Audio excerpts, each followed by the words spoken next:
Hi, Jenna. It's good to be here. I can practically feel it beneath my feet.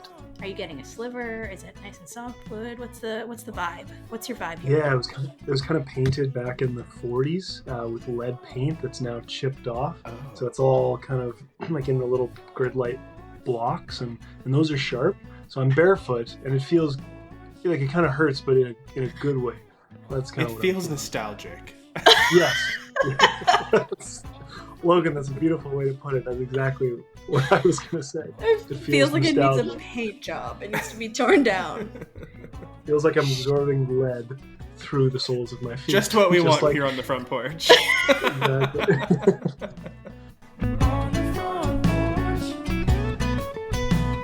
Hey everybody, producer Jason here.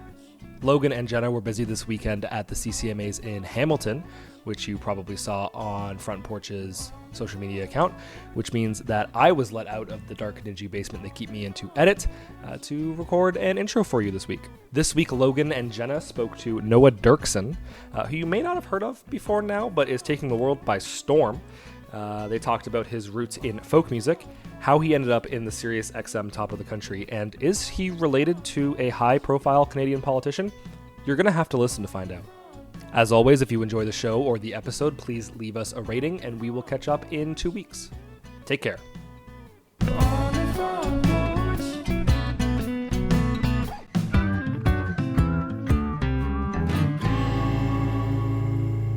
We are hanging out on the porch today with Noah Derksen.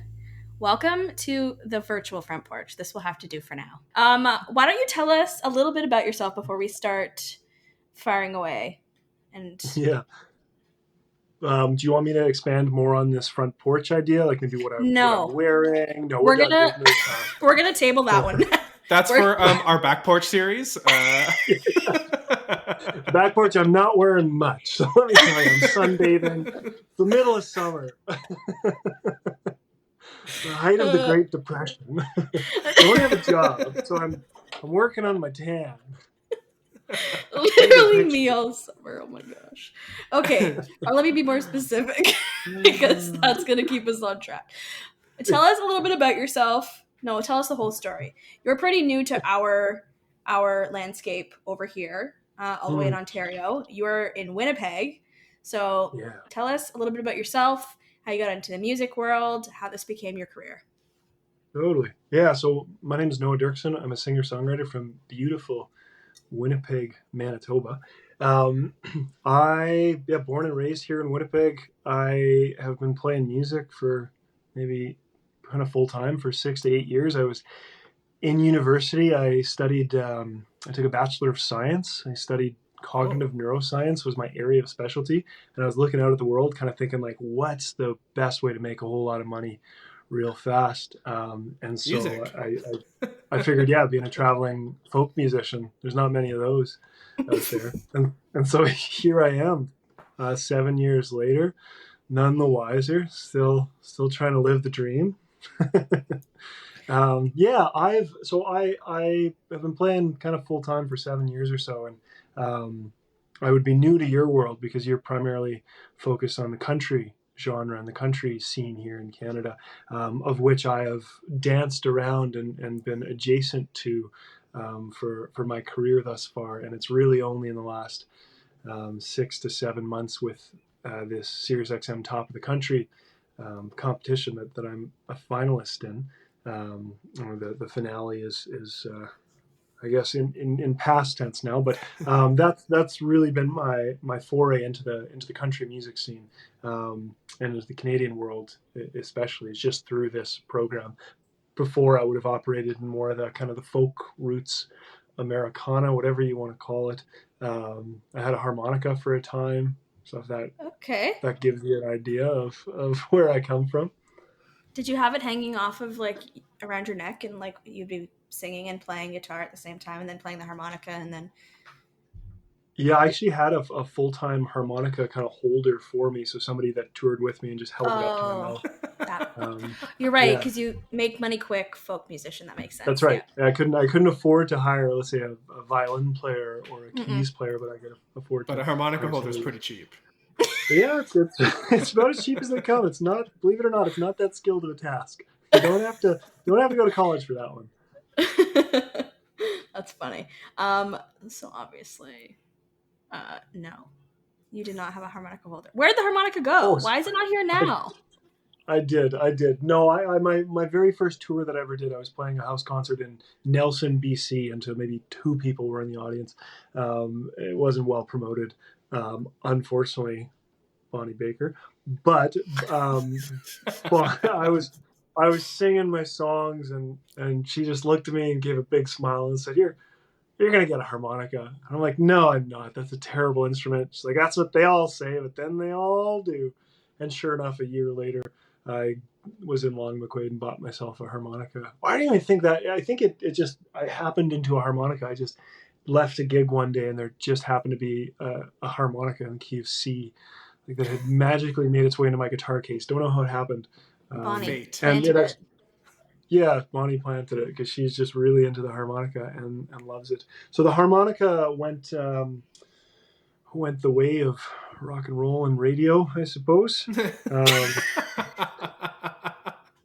It is no longer a part of the family. Okay, that's one way to put it. Okay, so what were you listening to growing up then? Like where? Yeah, let's do it. Go ahead. Wow. No, I listened to a lot of what I mean. Predominantly, what my dad listened to a lot around the house was some old classics. Leonard Cohen was a big one.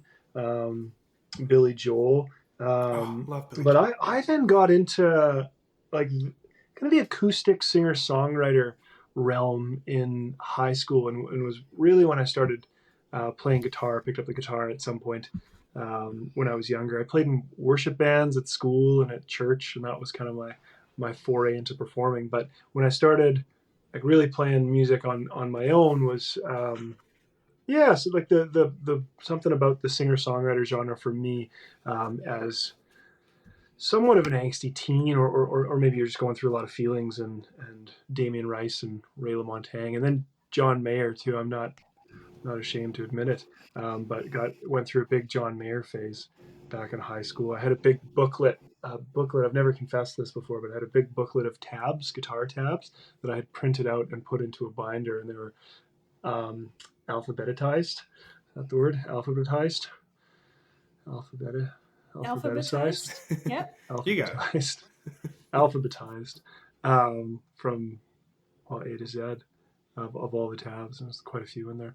And then so kind of just that, and then that like more of the acoustic, emotive singer-songwriter music. That's kind of what I started writing. I guess to some degree what I still do. Maybe I've evolved and learned a bit of a voice, or created a bit of a voice on the guitar, but with writing songs since then.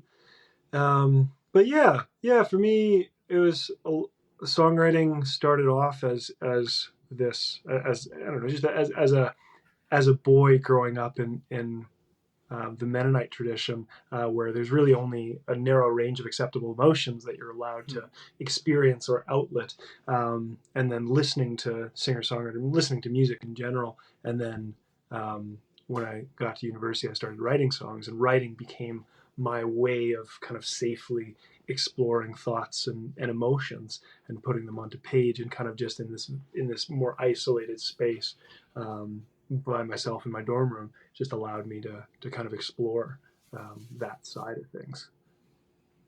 Cool. What about now? What do you listen to now?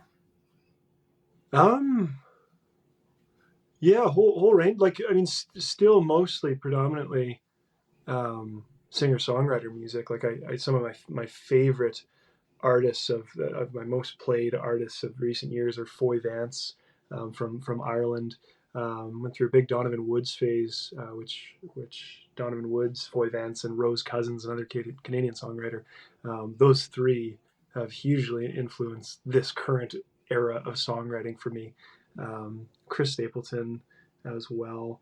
So it's still much the same. I'm trying to branch out a little bit more. but there's something about the introspective singer-songwriter music, Ray LaMontagne, something about that introspective, soulful singer-songwriter music that just gets me, you know? Well, you can definitely hear the influence from the singer-songwriter soul kind of folksy, rootsy influences in your music as well, which is really like, obviously that's who you're influenced by. I mean, totally. Yeah, I kind of view it as they say that you're kind of an amalgamation of your 7 closest friends. And so I picture that musically as well, of you can always hear who people are inspired by, who their influences are, just because it naturally, there are certain aspects of people's music that make it, that you listen to, the music that you listen to, it's going to make its way into your art, because that's what you start doing, is you start emulating, even subconsciously, but what sounds good to you is then what you're going to explore lyrically, melodically. Rose Cousins, for example, her soaring, she's just got big, wide open soaring choruses. And I think it's beautiful. She's got such a stunning voice. And so then naturally in this last album, looking back on it, there's a lot more big open choruses with a little bit less wordiness going on in the choruses themselves. It's so fascinating. Where did the top of the country submission process come into play here? Because, and I hope you don't take this the wrong way, but we had no idea who you were until Totally. until you were in the top 8. Until you were in the top 8, and we were like, "Who is this Noah guy?" So obviously, we started listening to all your music.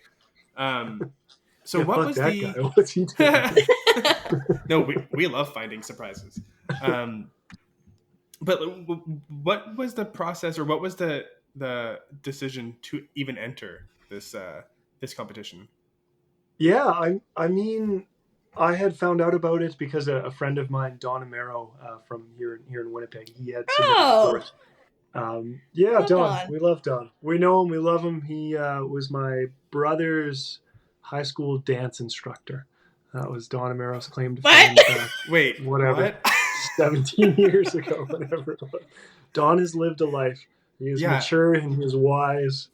And a dancer. And a dancer, and a great dancer at that.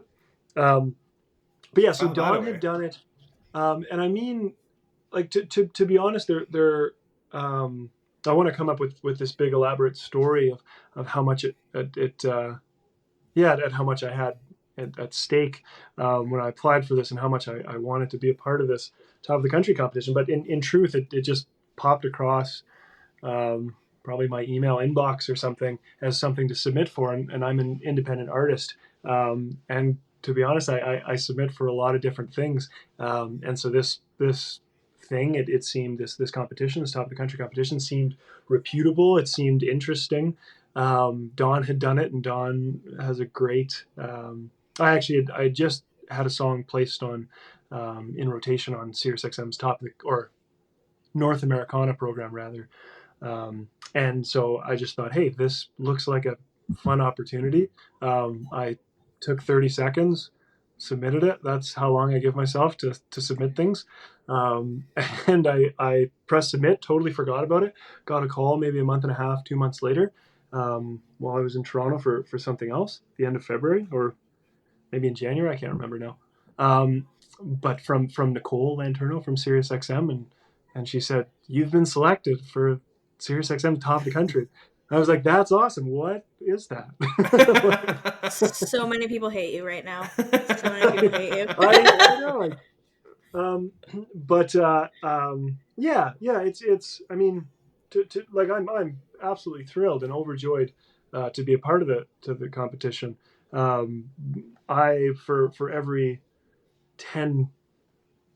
every 10 things I submit for, I get 0 positive responses. So you got to go up to 30 or 40 before you finally get one. So this being, I had no idea, quite frankly, the scale of what this competition was and what the program was. They kind of put you on a bit of a whirlwind, don't they?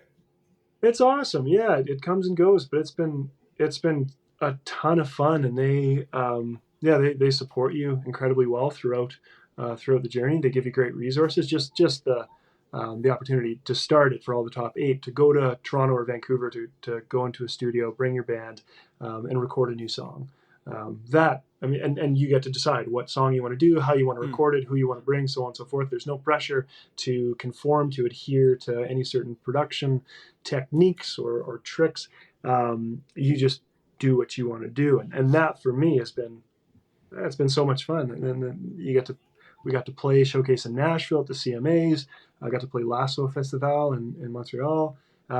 So it's all like music, actually making music and playing music is the funnest part. It's the easiest part of this whole journey. But once you get in front of the microphone, that's when things actually get fun. And that's the easy part. And this competition has made that the logistics to get there in front of that microphone. They've kind of taken care of that in these few avenues. And so that is, it's been phenomenal. I've loved it. How is Lasso? Because we haven't been, and it's only been around for a couple years. So, and I've heard the festival's insane. So how was it? Oh, phenomenal. Yeah, I think it's just its second year. It's on the same grounds as Osheaga. So there are 3 festivals that happen back to back to back in Montreal. So there's Osheaga, which is maybe more of an indie festival. There's kind of an EDM electronic music festival. And then there's Lasso, which is country music. And so country music, there's obviously fans all over Quebec. It's cool. Quebec has its obviously its own unique language, its own unique culture, and there were quite a few, a good 8, I want to say, if not more, Quebec artists that were performing, maybe a little bit more, but so to see country music fans and music fans in general come from all over Quebec, and there were some like 30,000 people there, and just this sea for Chris Stapleton Saturday headlining set. But yeah, the festival, it's great. It rained a little bit while we were there, but people were wearing cowboy boots and cowboy hats, which kind of acts as a natural umbrella, I found.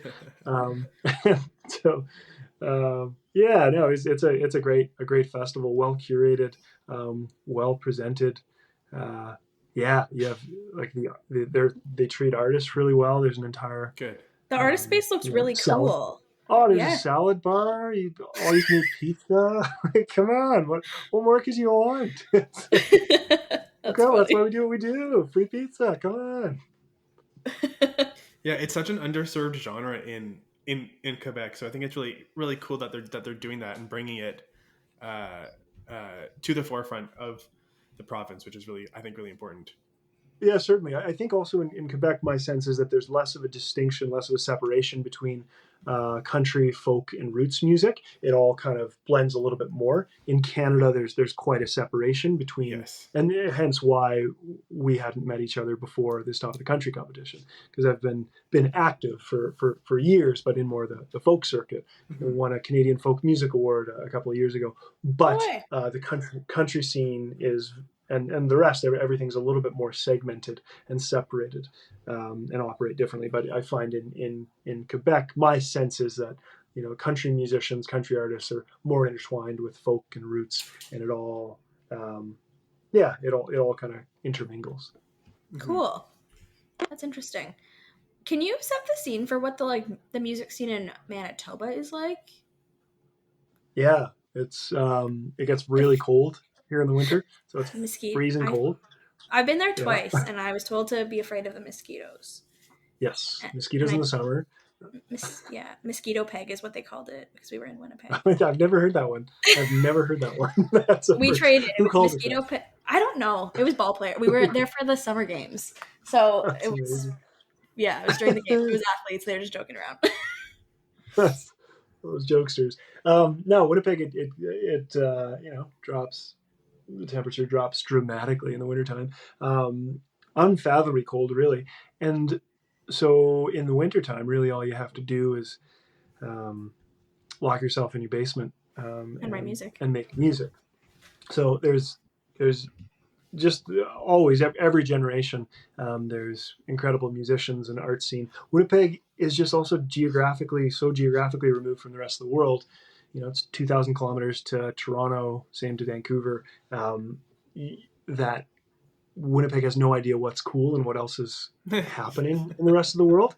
So it can't try to recreate. It can't try to mimic. So you hear Vancouver might try to be a little bit like LA. Toronto might be a little bit influenced by New York.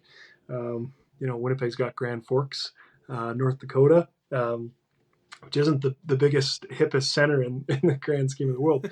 So Winnipeg, it's got an incredible art scene. It's got everything under the sun. It's got experimental stuff. It's got country. It's got indie. It's a very inspiring place to exist. Also, it's a lot more affordable.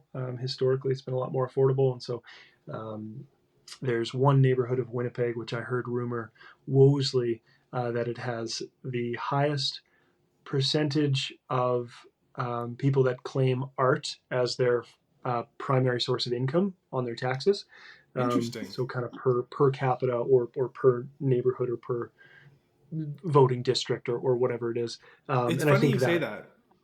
Oh, sorry. Yeah. It's funny you say that because I find that every piece of art, whether it be visual, literary, music, that comes out of Winnipeg, Manitoba, that whole area, to be incredibly seem very authentic. And like, do you think that is because of the fact that it is so remote and you guys, like you said, don't know what's cool elsewhere, that you just kind of are authentic to yourselves and like trail your own kind of paths? 100%. I think a lot of the mainstream, whether this is mainstream music, mainstream, pop culture, whatever you want to call it, a lot of that is just chasing after and trying to recreate popular trends in culture, in the modern culture. So music, I find there's something that blows up. It's an artist, a certain sound, and then you have a lot of people that naturally are influenced by that, or naturally people that are trying to recreate that. And then on the business side, you'll have record labels that are trying to also push that. And you kind of have these concentric circles, these iterations of whatever that art form is, whatever is in style in that specific moment in time. And then you keep doing it until it gets so watered down that something new pops up. So Winnipeg, just being a lot farther removed, obviously, we're not living in a complete echo chamber or isolated. We still have the internet and Instagram and stuff, so we can see what's cool. But it just takes a little bit longer, and the stakes, like the immediate reaction or the immediate feedback of trying to recreate something that's popular in this specific moment takes a little bit longer to get out of Winnipeg. And so by the time you get out, whether that's you're a musician and you're releasing music, by the time it actually gets out of Winnipeg, the trend is already gone and already passed. So you're not going to have success. So if people don't have success, then they're not going to continue to do that. So yeah, Winnipeg, I'm sure there's other reasons to it too.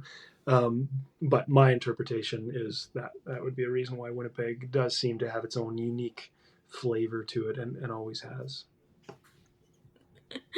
Unique flavor. That's funny. Do you live in this art district? That's the most art career per capita? I live just across the way, just a few blocks over from it. Cool. Yeah, I live in a little grittier area of town. A lot of artists, ton of artists in the downtown core, and that's where I live. If there was another place you could live in Canada, where would you go? Montreal. Yeah. Oh. Yeah. Without a doubt. Yeah, that was for Lasso Fest. I spent about 5 days there, and I loved it. The pace, maybe just the pace of living, and seems a lot. It just seems a lot more relaxed, despite being a big city.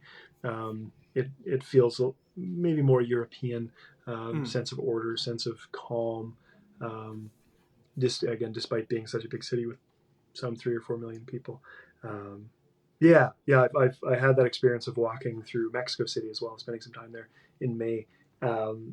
Big city, big busy city, but once you get off the main drags, it's peaceful. There's tree-lined streets, and you can think to yourself.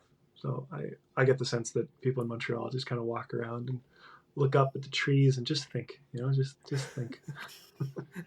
So I would love to be one of them. Montreal is a really great city. I love Montreal. Yeah. You recently came home from another pretty cool place. Yeah, speaking of Europe feeling. Yes, speaking of Europe. Yeah, I just got back from Europe. It was a whirlwind, but very last minute I got asked to open up for a friend, Ariel Posen, on his European tour. He just released a new album, and so yeah, it was very last minute. He was playing guitar with me at Lasso Festival in Montreal, and this was a week to go, less than a week to go for the tour. And he got a text. We were sitting in the trailer after the set. I was reflecting on the set, thinking to myself how much it rained during the set, and if people were offended by my use of cuss words.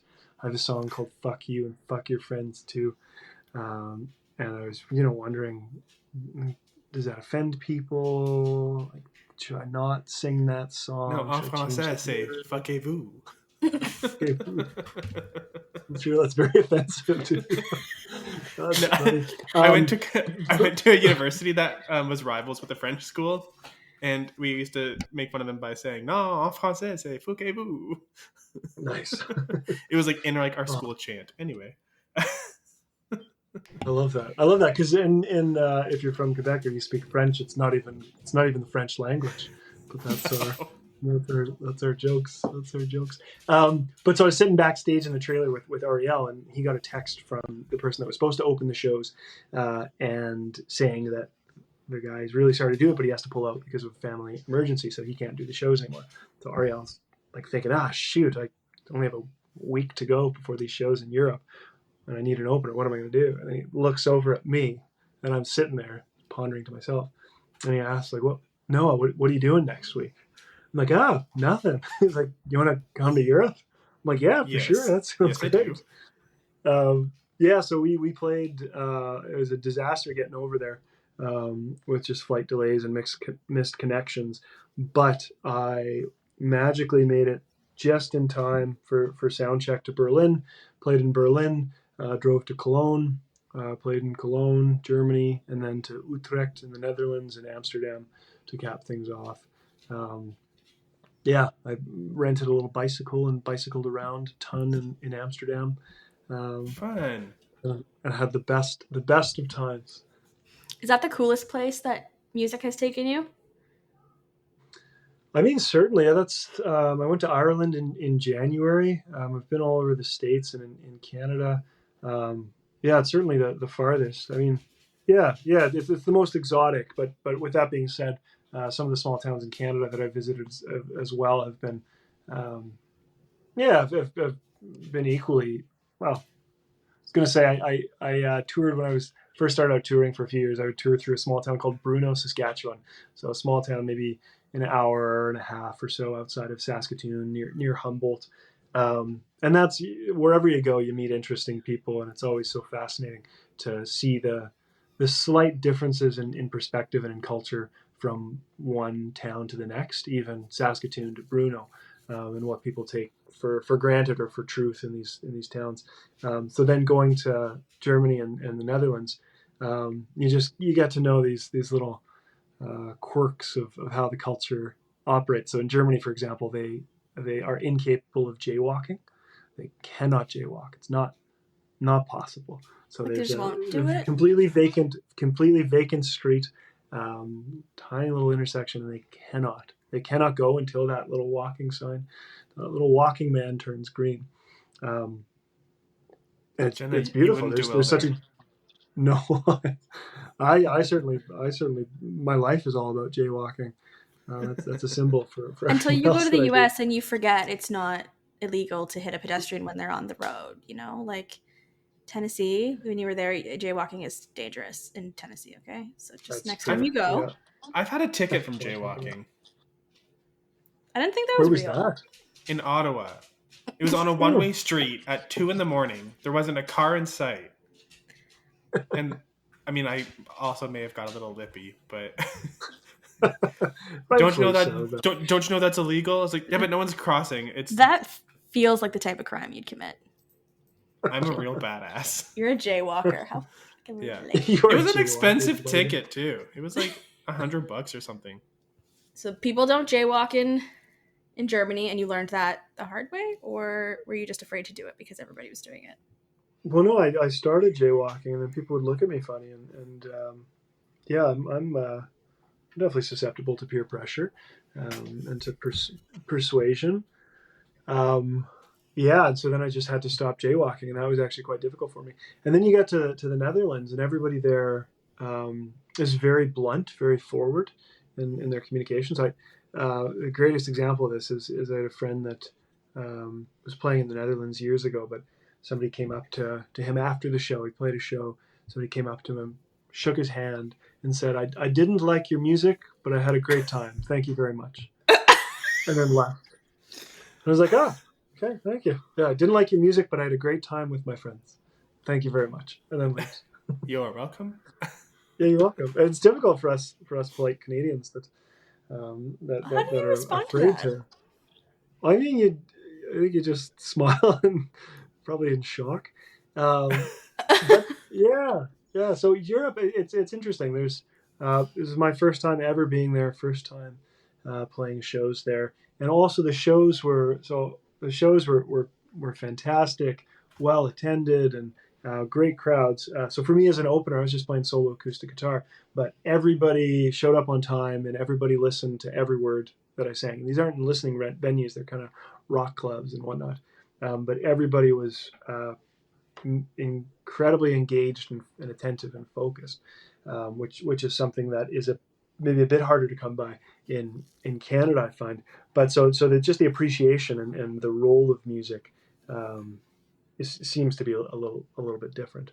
Another little anecdote. I wonder how there's a few artists, Canadians, who have been over in the UK recently too, and in Europe, and I wonder if they have similar feedback. Also, I've watched a lot of videos of other country artists specifically playing in Europe, and they're singing those words back, and I was just shocked that any European gave a shit about the top 10 in the US kind of a thing. But I was a little surprised. It's the same in Japan, which is also weird. Really? Yeah. Yeah. Well, I mean, Japan apparently has like a huge country like scene. Yeah. There's just the biggest music industries in the world are the U.S., the U.K., Germany, and Japan. So those four are the biggest, and so there'd be a lot of the U.S. exports quite a bit. So yeah, what would be on the radio in the States would make it over. But yeah, no, they're very engaged music fans over there. Even for me, having never played there before. Yeah, it's that doesn't surprise me. That must feel kind of nice, because I'm sure there's venues you showed up to in the homeland where you're like, is anybody listening? You know? Yeah, well, I've definitely been fortunate to play and to build to where I'm playing for the most part, so listening rooms and so on and so forth. And that's good. I've been put in some time for sure over the years of playing in less listening rooms. But I think it comes down to what the role of music or what the purpose of people going out to concerts are. I think there have been studies done on this, but a big part of why people go, a big motivator for people to go to concerts in Canada, maybe in the States too, but especially in Canada, is to socialize. Is to socialize with their friends.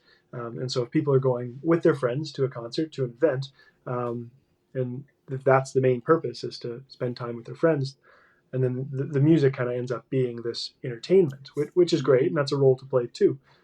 Whereas my sense is that from my brief experience in Europe and talking to other people that have toured there as well, is that when people are going to a concert, that's what they're explicitly doing. They're going to engage with the music and listen to music, and they can talk with their friends. And obviously Europe is a big place too, with a lot of different cultures. So maybe that is just Germany and the Netherlands. That's all the information that I have to draw from. Interesting. But yeah, so when you studied neuroscience in school, did you study music's effect on the brain and anything like that? Yeah, I did once, not a study, but kind of research paper on on kind of looking at the effect of music therapy, for example, on the brain and what that does neurologically speaking. So at the time, when I was going to school, the fMRI machine, which is this big machine, fancy machine to take a look at neural activity, and it was kind of state of the art and allowed us to look at what's happening in the brain in real time as people are experiencing it, as opposed to just getting a snapshot at one specific moment. This, you can watch it in real time as it forms and as things move. At the time, there hadn't been, I don't know how it is now, but there hadn't been a lot of research into why specifically, or what specifically music or music therapy, so the use of music in a therapeutical setting, what that does to the brain. And so my kind of research proposal was to look at, try to pinpoint specific brain areas that are impacted and that are enhanced, if you will, or have more activity during engagement with music. So my kind of what I looked at was, this is going to get a little technical, I suppose, but looking at musicians, professional musicians, that there's certain brain areas that are more developed, let's say, or certain physical, like, if you're a violin player, there's going to be your fine motor skills and your certain part of your motor cortex is going to have a lot more use, so it's going to be physically larger or have stronger connections and so on and so forth. So there are certain brain areas that are physically bigger, or that have more activity in musicians. And so I was looking at comparing a lot of those regions that are enhanced or increased, let's say in musicians, you see a decrease along similar pathways in patients with schizophrenia. So my hypothesis was kind of looking at the potential for music therapy, or for music to neurologically kind of assist what's been deficient, more or less, in schizophrenia patients. So that was just a research kind of proposal. It wasn't. Yeah, it is quite niche. I also looked at a bit of the effect of religious experience on neurological activity too. That's but really that's fascinating. Different one. Yeah. So music, it's interesting because music covers a lot of ground. You have obviously the motor aspect of it. You have the emotional components to it, and you have the intellectual. So it kind of covers the ground and like the full gamut across your brain.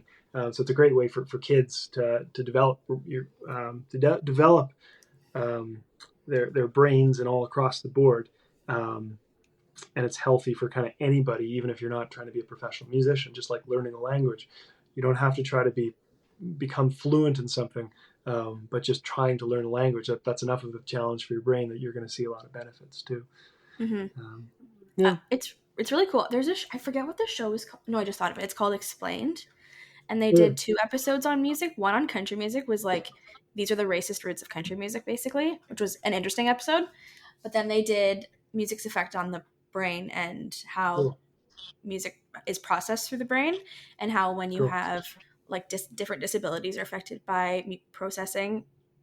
It was really, really fascinating, and I got excited about it because it was just a half an hour episode. I went to school for psych, so I was like really into a very different pathway than what I ended up on, but that's not the point. And but I found this book. It's called Your Mind on Music, and I'm literally opening it tomorrow as my new book because I'm like, I need to know. I just want to understand it better. I'm really excited about it, but it's really cool, like music's impact on, like from a therapy perspective. I have a couple of friends who are music therapists, and they use it with children with autism and all kinds of stuff. Like the emotional aspect of music and its ability to like help heal is really, really cool. Not just from like a music is healing, like it genuinely is super cool. I think they're also doing it with. I think my grandma at the nursing home that she's at is doing it with like dementia patients and all that. Because like I know my grandma, we're like so sidestepping here, but my grandma, like, she doesn't remember anything except for she knows every hymn, every song that like she grew up with. She can just sing along to it when she can't really even speak anymore. We should talk about your brand new single. Yeah, so releasing a single called Nothing Lasts Forever. So it's actually the first song off of a B-Sides EP. So I recorded it after kind of this leftover songs from the record, Sanctity of Silence. We released that back in March. But there were a handful of songs that were left over from that record that I felt Yeah, we're maybe just slightly different, that didn't quite fit in with the concept or even just the arc of the record, and so I wanted to record them a little differently. Um, and yeah, this is the first single and the title track off of that B-sides EP. Right on. When do you expect the EP to come out? It'll come out in November. Oh, nice. Is it different? Is folk music and releasing music on a schedule different than, so in country right now what we see is there's like a couple of different, some people are doing like 2 singles per year and others are doing every 8 to 12 weeks. Yeah. And then everything around that is like different. So is there like a ideal release that you're supposed to be working with here, or are you just like flying in the wind with whatever you want to do? Yeah, so that would be with in the country scene in particular, that would be around radio and radio schedules. So how much you'd be able to push and how frequently you'd be able to push to radio. And so the way that at least Canadian country works, and I imagine it'd be similar in the States, but my understanding is that you're trying to get a radio hit. And so you're trying to give yourself the best shot. And that's going to then spin out and snowball. That's the word I'm looking for. It's going to give a snowball effect. If you get played on radio, then you're going to be able to book bigger shows or opening tours or so on and so forth. And then that's going to push. For this release schedule, it's based off of the kind of the Spotify or streaming music algorithm, and also the Instagram algorithm, kind of just the way that people engage with music. If it's out of sight, out of mind. And so trying to release something every 6 to 8 weeks so that the algorithm kind of keeps churning and that people can keep discovering your music and that you stay kind of somewhat on top of the news feed. So that's the idea with this, is in this growth phase to try to, as I'm really trying to develop a fan base and push this career, to work within these to create the art and create the music and have that stand alone, but then try to give people the best opportunity, the best chance to listen to it. And so this is the current method. It'll change in a year, it'll change in 6 months, and the current practices will be rendered obsolete. But for the time being, trying to release kind of every 6 weeks or so. With this top of the country involvement and your introduction into more of the country world, have you seen a bit of a change in the types of engagement you've been receiving, or a difference in the people coming to your shows, or even in your streaming analytics? Like, have you seen a big change in like the types of people who are discovering you? You know what? No, I would say no. I think country music, like although I've haven't branded myself necessarily as country music or as country before, country music has a deep tradition of songwriting, and of writing from the heart and storytelling, and that's spot on what I do.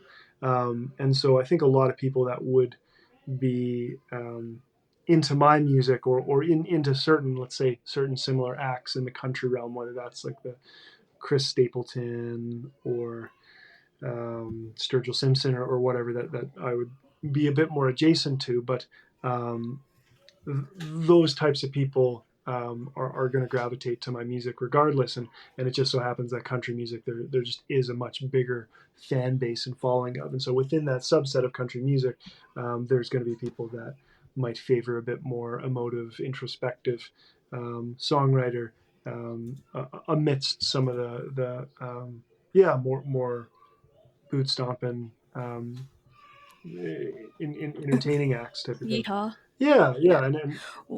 Okay, I have one more thing I want to ask you about, and that's your fucking Spotify bio. I don't know if you've seen it, Logan. What?